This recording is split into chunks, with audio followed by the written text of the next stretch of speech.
Hi everyone, Rhonda Robson with Rhonda's Tri-RRR-tistry, and in today's video for basics or back to the basics, I want to talk about space. When you are trying to do any type of art, whether it's acrylic pouring or whether it's fluid art, which is really one and the same, whatever types of art that you do, maybe you do acrylics and you paint, or maybe you do oils or ink.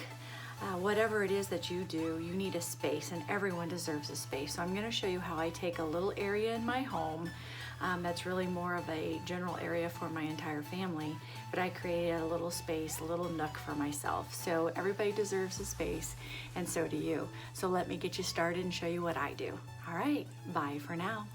Okay everyone, here is my little area that I have in my living room that I create fluid art. That's the rest of my family's domain, right? But this is my little area. So I try really hard to keep it clean and functional for my whole entire family. So I'll show you what it looks like. Excuse me, I'm kind of out of breath. I'll show you what it looks like when I have it all set up as well. So I did get my light set up, and I'll get the rest here in just a moment. All right, I'll be right back. I thought it would be super fun to show a time lapse of how I get my area set up. As you can see, I'm putting down pads to protect my carpet, and it protects my back a little bit as well. And then I put some type of protection over my granite countertop. It helps with a lot of different things, keeping the underneath wood protected as well. So I have my puppy pad, and then I have a little lid off to the side for me to put my tools when they're wet for paint. And so I'm ready to go.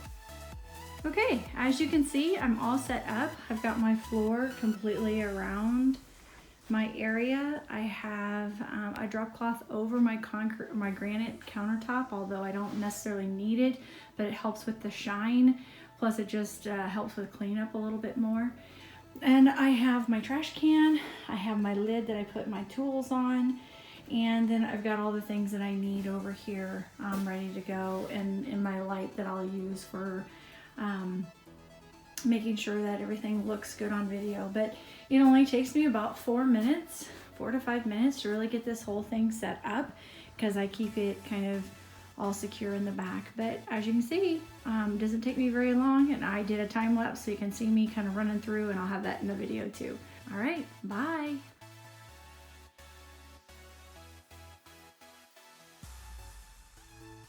Thanks for watching, and don't forget to subscribe and comment down below. Tell me what you liked about this, what you'd like to see in the future, and then of course don't forget to click the notification bell so that way you can get notifications when I get a